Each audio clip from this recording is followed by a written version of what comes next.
આકાશવાણી અમદાવાદ વડોદરા પ્રાદેશિક સમાચાર વિભાગ રજૂ કરે છે સાપ્તાહિક કાર્યક્રમ સમાચાર દરમિયાન. આજના અંકમાં રાજ્યભરમાં મેઘમહેર યથાવત, નદી જળાશયો છલકાયા, સૌરાષ્ટ્ર કચ્છ અને દક્ષિણ ગુજરાત બાદ હવે મધ્ય અને ઉત્તર ગુજરાતમાં સાર્વત્રિક વરસાદ, કેન્દ્રીય અંદાજપત્રને ગુજરાતના ઉદ્યોગો દ્વારા વ્યાપક આવકાર, રાજ્યમાં ચેર વૃક્ષોના વાવેતરમાં વધારો, આગામી વર્ષમાં 12,000 હેક્ટરથી વધુ વિસ્તારમાં વાવેતર કરવાનો લક્ષ્યાંક, રાજ્યના એકમાત્ર ગિરિમથક સાપુતારા ખાતે મોન્સૂન મેઘ મલ્હાર મહોત્સવનો રંગારંગ પ્રારંભ અને અમરેલી જિલ્લાના ખેડૂતે જળ સંરક્ષણની દિશામાં વ્યાપક પ્રયાસો હાથ ધર્યા.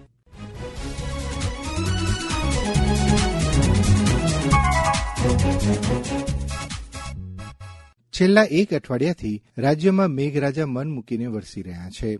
સૌરાષ્ટ્ર અને દક્ષિણ ગુજરાતમાં થયેલા અનરાધાર વરસાદ બાદ હવે મધ્ય અને ઉત્તર ગુજરાતના જિલ્લાઓમાં સાર્વત્રિક વરસાદ વરસી રહ્યો છે. મુશળધાર વરસાદના પગલે રાજ્યના નદી જળાશયો છલકાયા છે અને ખેતરો બેટમાં ફેરવાયા છે. અત્યાર સુધીમાં વરસાદના દર્શન માટે આતુર એવા ઉત્તર ગુજરાતના સાબરકાંઠા, બનાસકાંઠા, મહેસાણા જિલ્લાઓમાં વરસાદે ધમાકેદાર પ્રવેશ કરતા ખેડૂતોના પાકોને જીવતદાન મળ્યું છે. સાબરકાંઠામાં થયેલા સાર્વત્રિક વરસાદ અંગે અહેવાલ આપે છે અમારા પ્રતિનિધિ યોગેશ સથવારા. સાબરકાંઠા જિલ્લામાં છેલ્લા સપ્તાહથી પડી રહેલા વરસાદથી લોકોમાં ખુશી જોવા મળી રહી છે. તેમાં પણ ચોમાસું વાવણી કરેલા ખેડૂતોમાં ખેતીલાયક વરસાદથી અનેરો આનંદ વ્યાપેલો જોવા મળી રહ્યો છે. ગત રોજ જિલ્લામાં પ્રાંતિજમાં 6.5 ઇંચ, હિંમતનગરમાં 4.5 ઇંચ અને તલોદમાં 4 ઇંચ વરસાદ ખાબક્યો હતો, જેના કારણે નીચાણવાળા વિસ્તારમાં પાણી ભરાયા હતા. જેમાં હિંમતનગરના અંડરપાસમાં એસટી બસ ભરાઈ હતી. સદનસીબે આસપાસના વિસ્તારના લોકો બચાવમાં આવતા કોઈ જાનહાનિ થઈ ન હતી. જ્યારે વડાલીના થુરાવાસમાં વીજળી પડવાથી એક વ્યક્તિનું મોત થયું હતું. જ્યારે આજે વહેલી સવારથી સમગ્ર જિલ્લામાં છૂટો છવાયો વરસાદ નોંધાયો છે. જિલ્લામાં પડી રહેલા વરસાદી માહોલથી સાબરકાંઠાની ગોદમાં આવેલો ઈડરિયો ગઢ અત્યારે તેની ટોચ સાથે અથડાતા વાદળો અને ધુમ્મસની ગાઢ ચાદર વચ્ચે સોળે કળાએ ખીલી ઉઠ્યો છે. અત્યારે સમગ્ર પર્વત પર જાણે લીલી ચાદર બિછાવવામાં આવી હોય તેમ હાલ ચો તરફ લીલોતરીનું સામ્રાજ્ય દેખાઈ રહ્યું છે. અત્યારે પ્રકૃતિ પ્રેમીઓ આ કુદરતી નજારો જોવા દૂર દૂરથી આવી રહ્યા છે અને ડુંગર પર વહેતા ઝરણાનો આનંદ માણી રહ્યા છે. પાટણ જિલ્લામાં પણ આજે સવારથી મેઘમહેર શરૂ થતા રસ્તા પર પાણી ફરી વળ્યા છે. સાંભળીએ અમારા પ્રતિનિધિ રમેશ સોલંકીનો અહેવાલ. પાટણ જિલ્લામાં લાંબી ઇંતેજારી કરાવ્યા બાદ મેઘરાજા છેલ્લા 2 દિવસથી મન મૂકીને મહેર કરી રહ્યા હોય જિલ્લાવાસીઓ ઉપરાંત ધરતીપુત્રોમાં આનંદની લાગણી જોવા મળી રહી છે. પાટણ જિલ્લામાં છેલ્લા 2 દિવસમાં જ જાણે કે ચોમાસું પુનઃ ખીલી ઉઠ્યું હોય તેવું વરસાદી વાતાવરણ જોવા મળી રહ્યું છે અને જિલ્લામાં સર્વત્ર 1 ઇંચથી લઈને 5 ઇંચ જેટલો વરસાદ થવા પામ્યો છે. પાટણ જિલ્લામાં અત્યાર સુધીમાં જોવા જઈએ તો જિલ્લામાં મોસમનો સૌથી વધુ વરસાદ 12 ઇંચ સરસ્વતી તાલુકામાં પડ્યો છે, જ્યારે સિદ્ધપુર તાલુકામાં 13 ઇંચ અને રાધનપુર સાંતલપુર પંથકમાં 10-11 ઇંચ જેટલો વરસાદ થયો છે. જ્યારે જિલ્લામાં સૌથી ઓછો વરસાદ ચાણસ્મા અને શંખેશ્વર પંથકમાં 5 અને 7 ઇંચ જેટલો થયો છે. જોકે ખેડૂતોને જ્યારે વાવણી થઈ જવા પામી હતી અને વરસાદની ઇંતેજારી હતી તેવા સમયે જ જાણે કે મેઘરાજાએ મન મૂકીને વરસવાનું મન બનાવતા આજે ધરતીપુત્રો ખુશખુશાલ બન્યા છે. એટલું જ નહીં પરંતુ ખેતરોમાં અને નાળાઓ તેમજ વહેણમાં પાણી જોવા મળતા પશુ પંખીઓ માટે પણ એક અનેરી આનંદની અનુભૂતિ થઈ જવા પામી છે. એટલું જ નહીં, પાટણ જિલ્લામાં વરસાદને પગલે હવે શાકભાજીના ભાવોમાં પણ ઉત્તર ઘટાડો થશે એવી પણ લોકોમાં આશાઓ બંધાઈ છે. ખાસ કરીને છેલ્લા 2-4 દિવસથી થઈ રહેલા વરસાદી વાતાવરણથી ગરમી અને ઉકળાટમાં લોકોને ભારે રાહત મળી છે અને ઠંડકનું વાતાવરણ છવાયું છે. આકાશવાણી માટે પાટણથી રમેશ સોલંકી.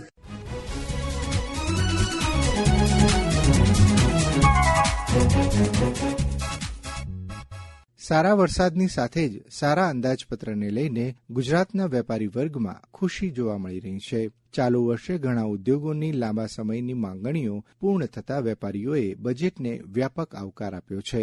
સુરતના હીરા ઉદ્યોગ વતી બજેટને આવકારતા ઇન્ડિયન ઇન્સ્ટિટ્યૂટ ઓફ ડાયમંડના ચેરમેન દિનેશ નાવડિયાએ આ મુજબ જણાવ્યું.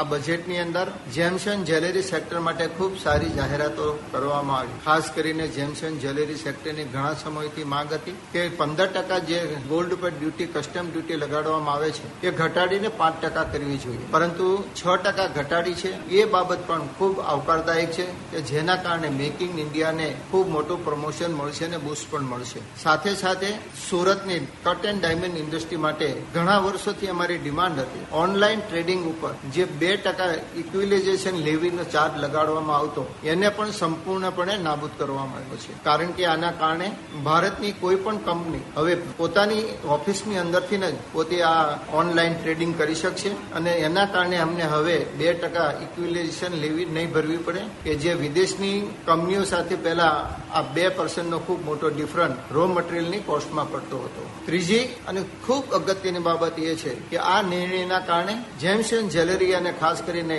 રફ સેલની અંદર ખૂબ મોટો પરિવર્તન આવશે. ખાસ કરીને મુંબઈની અંદર ભારત ડાયમંડ બુશમાં આવેલું સ્પેશિયલ ઇકોનોમિક ઝોનમાં અને સુરતની અંદર ગુજરાત હીરા બુશની અંદર gems and jewellery export promotion council દ્વારા સંચાલિત આ સેન્ટરની અંદર 7 પરમિટેડ કંપનીઓ જે છે વિદેશની, જે માઇનરો છે, એ પોતાનો રફ અહીંયા શોઈંગ માટે લાવી શકતા, પરંતુ એ સેલ કરી નહોતા શકતા. પરંતુ આ બજેટની અંદર 35% ઇન્કમ ટેક્સ જે કોર્પોરેટ ટેક્સ હતો એ નાબૂદ કરવામાં આવ્યો છે.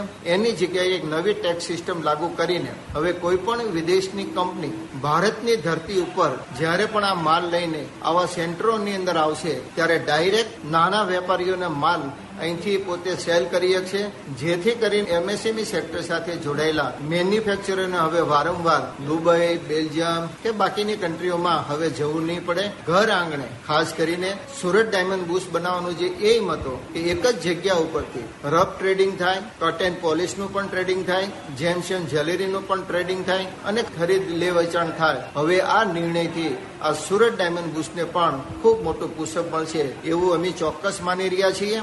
તો બીજી તરફ અમદાવાદ સ્થિત ગુજરાત ઉદ્યોગ અને વેપારી મહામંડળના વેપારીઓએ પણ બજેટનું સ્વાગત કર્યું છે. વેપારી મહામંડળના પ્રમુખ સંદીપ એન્જિનિયરે આ બજેટને દેશના ઉજ્જવળ ભાવિ માટેનું બજેટ ગણાવ્યું. ગુજરાતની ઇકોનોમીમાં ડાયમંડ બિઝનેસનો ઘણો મોટો ફાળો અને સપોર્ટ એમણે ડાયમંડ બિઝનેસ માટે જે પોઝિટિવ વલણથી જે આપ્યું છે એ ખૂબ જ આવકાર્ય સ્ટેપ છે. બીજું, ગુજરાતનો બેકબોન છે એમએસએમઈ અને ગુજરાત એક ઇન્ડસ્ટ્રીયલ ડેવલપિંગ હબ છે બધા માટે. તો જે એમએસએમઈને સપોર્ટ આપ્યો છે એનાથી પણ ઘણો ફાયદો ગુજરાતને મળશે. ઓવરઓલ ઇન્ડસ્ટ્રી લેવલે જોઈએ તો ગુજરાતને આ બજેટથી ખાસું ડેવલપમેન્ટ આવશે અને ગુજરાત માટે આ ખૂબ આવકાર્ય બજેટ છે. રાજકોટ વેપાર અને ઉદ્યોગ મહામંડળના ઉપપ્રમુખ પાર્થ ગણાત્રાએ આ બજેટમાં કરાયેલી સોના પરની કસ્ટમ ડ્યુટી ઘટાડવાની જાહેરાતને આવકારી હતી અને તેના લીધે રાજકોટના જ્વેલરી ઉદ્યોગને ફાયદો મળશે તેમ જણાવ્યું હતું. બજેટ નિર્મલાજીએ રજૂ કર્યું તેમાં ઘણા વખતથી જે એમએસએમઈઝ અને જે કોમન મેન હોય એમને ટેક્સ સ્લેબમાં રાહત મળી છે. નવા સ્કીમ હસ્તગત ખાસ કરીને જોઈએ તો 15 લાખ સુધીની આવક સુધીની મર્યાદા વધી ગઈ છે અને આશરે 17,500 રૂપિયાનો બેનિફિટ થાય એવું છે. તદુપરાંત જોઈએ તો 12 એક્સપોર્ટ હબ માટેના સેન્ટર એ લોકો ડેવલપ કરશે. એમાં અમારી આશા છે કે રાજકોટને પણ એક એમાંથી મોકો મળે, કારણ કે રાજકોટ એમએસએમઈનું હબ છે. ખાસ કરીને જોઈએ તો જે ગોલ્ડ અને સિલ્વરમાં ડ્યુટીમાં કટ છે તેમાં રાજકોટની ઇમિટેશન જ્વેલરી અને ગોલ્ડ ઓર્નામેન્ટ્સ ઇન્ડસ્ટ્રીઝને ઘણો લાભ મળે એવું લાગે છે. એ લોકોને ઘણું ઘરાકીમાં પ્રોત્સાહન મળે તેવું પણ લાગે છે. એ ઉપરાંત જોઈએ તો સરકારે ઈએફઓમાં 2 વર્ષ માટે નવા હાયરિંગ ઉપર જે બેનિફિટ દેવાનું નક્કી કર્યું છે ત્યાંથી નવા એમએસએમઈ જે આવશે તેને પણ ઘણો બેનિફિટ થાય એવું છે. અને 100 કરોડ સુધીનું થર્ડ પાર્ટી ગેરંટીઝ જે લોન મળશે તેનાથી એમએસએમઈને બુસ્ટઅપ મળે તેવું છે. પણ અમુક અંશે જોઈએ તો અમારી અમુક માંગણી હતી, જેમ કે ઓનેસ્ટ ટેક્સ પેયર્સને આફ્ટર રિટાયરમેન્ટ આફ્ટર 60 કંઈક વળતર રૂપે એમને મળવું જોઈએ. તે અમારી આશા હતી, માંગણી સ્વીકારણી નથી. આગલા દિવસોમાં આવતા દર 6 મહિને બજેટમાં ચેન્જીસ આવશે એવું મેડમે કીધું છે. એ પણ એક માંગણી સંતોષાશે. પ્લસ 43BH માં અમને આશા હતી કે મીડિયમને પણ ઇન્ક્લુડ કરશે અને ટ્રેડર્સને પણ ઇન્ક્લુડ કરશે અને એક્સપોર્ટર્સને એમાંથી એક્સક્લુડ કરશે, પણ એમાં કઈ મહત્વની જાહેરાત થઈ નથી. તદ ઉપરાંત આપણે જોઈએ તો ખાસ કરીને અમારી ગણતરી હતી કે ભાઈ પ્રોપરેટર અને પાર્ટનરશિપ પેઢીને પણ કોર્પોરેટ ટેક્સની જેમ ટેક્સ સ્ટ્રક્ચરમાં બેનિફિટ મળવો જોઈએ. તેમાં પણ કાંઈ એવું નવું. એટલે મહદ અંશે જોઈએ તો બજેટ અમારી માંગણીઓમાં અમુક અંશે સફળ થયું છે અને અમુક અમારી માંગણીઓ હજી પણ પેન્ડિંગ છે.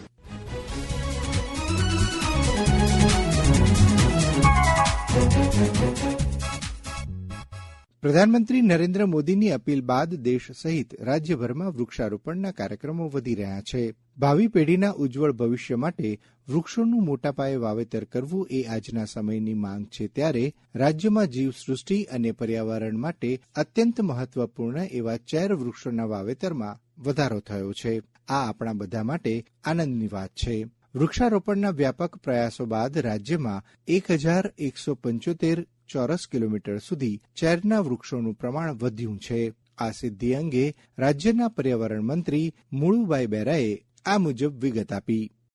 ગુજરાત સરકારે રાજ્યમાં મેંગ્રોવ વૃક્ષોનું વાવેતર વધારવા માટે સનિષ્ઠ પ્રયાસો કર્યા છે અને તેના પરિણામ સ્વરૂપે આજે ગુજરાતમાં મેંગ્રોવનું આવરણ 1175 ચોરસ કિલોમીટર સુધી વિસ્તર્યું છે. રાષ્ટ્રીય સ્તરે પણ ગુજરાત મેંગ્રોવ કવરની દ્રષ્ટિએ બીજું સ્થાન ધરાવે છે, જે એક નોંધપાત્ર સિદ્ધિ છે. માનનીય વડાપ્રધાન શ્રી નરેન્દ્રભાઈ મોદીએ હંમેશા પર્યાવરણના સંરક્ષણ પર ભાર મૂક્યો છે. માનનીય મુખ્યમંત્રી શ્રી ભૂપેન્દ્રભાઈ પટેલના નેતૃત્વ હેઠળ પર્યાવરણીય સંરક્ષણ અને તેના દ્વારા વિકસિત ગુજરાતથી વિકસિત ભારત સુધીની નેમને સાકાર કરવા ગુજરાત પ્રતિબદ્ધ છે.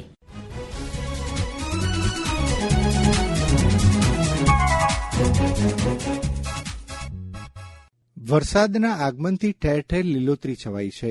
કુદરતના આ નજારાને માણવા ડાંગ જિલ્લામાં આવેલા રાજ્યના એકમાત્ર ગિરિમથક એવા સાપુતારા ખાતે પ્રવાસીઓ મોટી સંખ્યામાં ઉમટી પડ્યા છે. ચોમાસાની આ મોસમમાં સાપુતારામાં પ્રવાસનને વેગ આપવા દર વર્ષની જેમ આ વર્ષે પણ સાપુતારા મેઘ મલ્હાર મહોત્સવનો રંગારંગ પ્રારંભ થયો છે.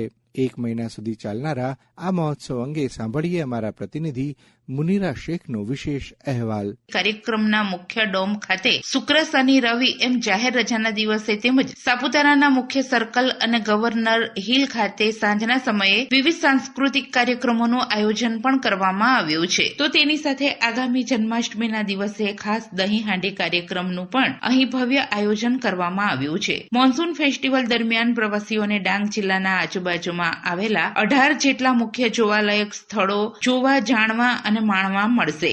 1 માસ દરમિયાન અહીં પર્યટકો માટે પેપર ક્રાફ્ટ વર્કશોપ અને તીરંદાજી practice session, Warli art, handicraft અને ફોટોગ્રાફી એક્ઝિબિશન પણ આયોજિત કરવામાં આવનાર છે. હવે સાંભળીએ ચોમાસાની મજા માણવા સાપુતારા આવેલા પ્રવાસીઓના પ્રતિભાવ. मेरा नाम अस्मी इकबाल है. हम लोग इंदौर एमपी से आए हुए हैं. यहाँ का माहौल बहुत अच्छा है और आज से जो फेस्टिवल स्टार्ट हो रहा है वहाँ पे बहुत एंजॉय कर रहे हैं हम लोग. और अभी यहाँ पे ये सब निकल रहा है तो और अच्छा एंजॉय हो रहा है, डांस वगैरह हो रहा है और यहाँ का वेदर भी बहुत अच्छा है. पहली बार आई हूँ सापुतारा में. ICCR से they brought us here for a tour. Coming here पहले बार आके I was mesmerized. पूरे के पूरे लग रहा है कि we are in middle of clouds. पूरा मेघ है. The monsoon festival, बारिश है. The nature view is very nice. और यहाँ के लोग भी बहुत प्यारा है. They are welcoming us. और जो भी चाहिए they are trying to help us. And I love the culture. The way they are carrying their culture, their music, festive. मैं ये बोलना चाहूँगी everyone should come here, visit this, and especially monsoon के time to see the clouds, to enjoy the beauty. Thank you.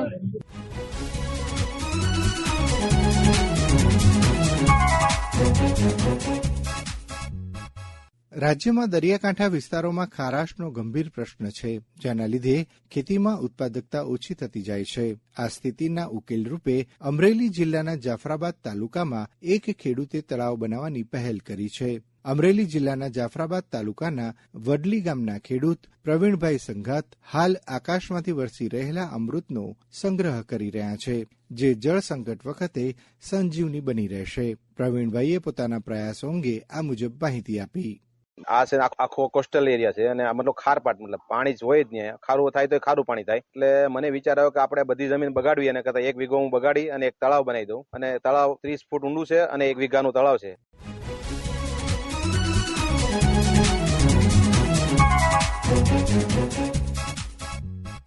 આ સાથે જ સમાચાર દર્પણનો આજનો અંક પૂરો થયો.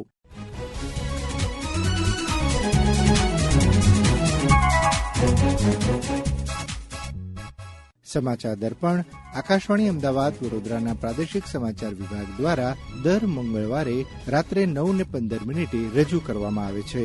સંકલન અને રજૂઆત જયેશ વેગડા. લેખન અને સંપાદન અપર્ણા ખૂંટ.